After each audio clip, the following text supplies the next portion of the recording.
14వ అధ్యాయం. విశ్రాంతి దినమున ఆయన భోజనము చేయుటకు పరిసయ్యుల అధికారులలో ఒకని ఇంటిలోనికి వెళ్ళినప్పుడు ఆయన ఏమి చెయ్యనో అని వారాయనను కనిపెట్టుచుండిరి. అప్పుడు జలోదర రోగము గల ఒకడు ఆయన ఎదుట ఉండెను. యేసు, విశ్రాంతి దినమున స్వస్థపరచుట న్యాయమా కాదా అని ధర్మశాస్త్రోపదేశకులను పరిసయ్యులను అడుగగా వారు ఊరకుండిరి. అప్పుడు ఆయన వారిని చేరదీసి స్వస్థపరిచి పంపివేసి, మీలో ఎవని గాడిదయ్యైనను ఎద్దైనను గుంటలో పడిన ఎడల విశ్రాంతి దినమున దానిని పైకి తీయడా అని వారిని అడిగాను. ఈ మాటలకు వారు ఉత్తరము చెప్పలేకపోయిరి. పిలువబడిన వారు భోజన పంక్తిని అగ్రపీఠములు ఏర్పరచుకున్నట చూచి ఆయన వారితో ఈ ఉపమానము చెప్పెను. నిన్నెవరైనను పెండ్లి విందుకు పిలిచినప్పుడు అగ్రపీఠం మీద కూర్చుండవద్దు.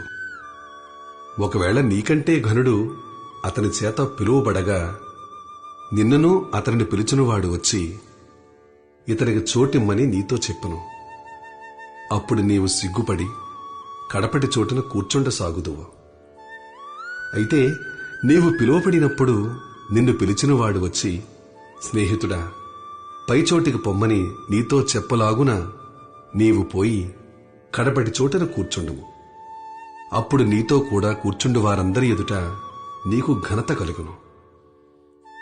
తన్ను తాను హెచ్చించుకుని ప్రతివాడును తగ్గింపబడును, తన్ను తాను తగ్గించుకునివాడు హెచ్చింపబడునని చెప్పెను.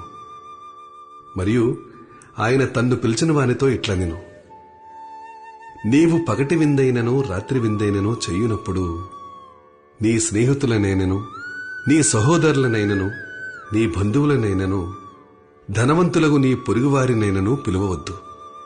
వారు ఒకవేళ నిన్ను మరలా పిలుతురు గనక నీకు ప్రత్యుపకారము కలుగును.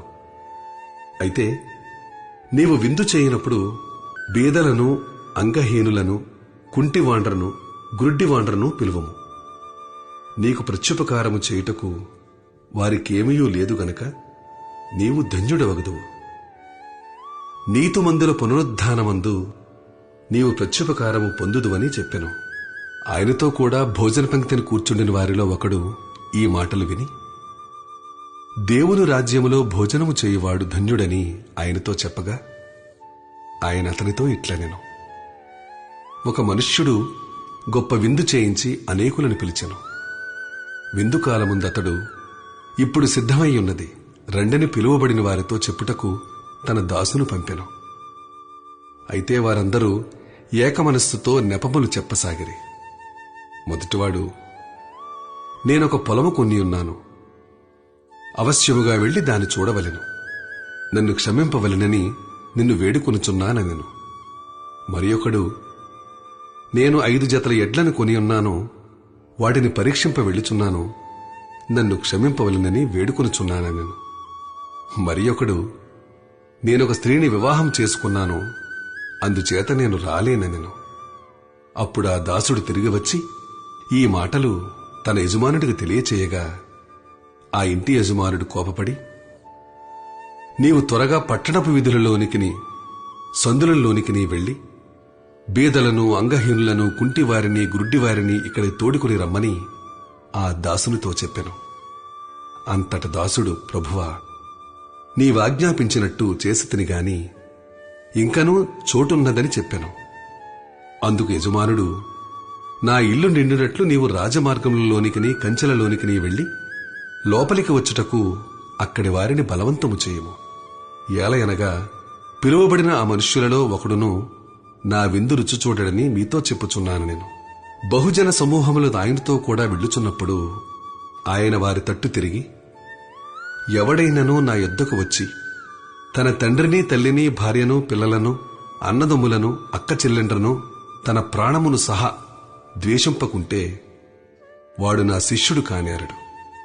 మరియు ఎవడైనను తన సిలువను మోసుకొని నన్ను వెంబడింపని ఎడల వాడు నా శిష్యుడు కానేరడు. మీలో ఎవడైనను ఒక గోపురము కట్టింపగోరిన ఎడల దానిని కొనసాగించుటకు కావలసినది తన వద్ద ఉన్నదో లేదో అని కూర్చుండి తగులుబడి మొదట లెక్క చూచుకొనడా? చూచుకొనని ఎడల అతడు దాని పునాది వేసి ఒకవేళ దానిని కొనసాగింపలేకపోయినందున చూచువారందరూ ఈ మనుష్యుడు కట్ట మొదలుపెట్టెను గాని కొనసాగింపలేకపోయినని అతని చూచి ఎగతాళి చేయసాగుదురు. మరియు ఏ రాజైనను మరొక రాజుతో యుద్ధము చేయబోవునప్పుడు తన మీదికి 20,000 మందితో వచ్చువానని 10,000 మందితో ఎదిరింప శక్తి తనకు కలదో లేదో అని కూర్చుండి మొదట ఆలోచింపడా? శక్తి లేని ఎడల అతడింకనూ దూరముగా ఉన్నప్పుడే రాయబారము పంపి సమాధానము చేసుకొని చూచును కదా. ఆ ప్రకారమే మీలో తనకు కలిగినదంతయు విడిచిపెట్టనివాడు నా శిష్యుడు కానేరడు. ఉప్పు మంచిదే గాని ఉప్పు నిస్సారమైతే దేనివలన దానికి సారము కలుగును? అది భూమికైనను ఎరువుకైనను పనికిరాదు కనుక దానిని బయట పారవేయుదురు. వినుటకు చెవులు గలవాడు వినుడు కాక అని వారితో చెప్పెను.